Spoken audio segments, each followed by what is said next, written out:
Вставай, зять, Раджа пришел. Раджа пришел? Боже. Эх, идите сюда. Начинайте плакать, начинайте плакать.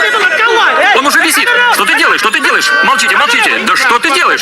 Я совершаю самоубийство, братец Раджа. Я совершаю самоубийство.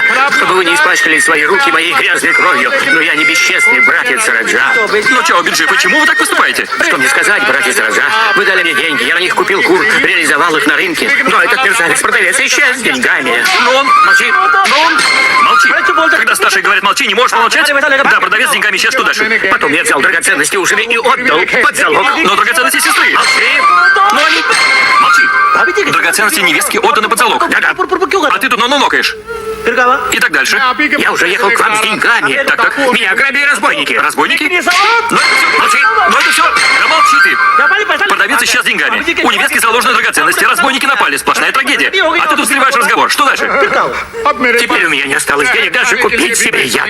Пара моих быков пала. У моего отца обнаружили рак, у моей жены паралич. Но сестра...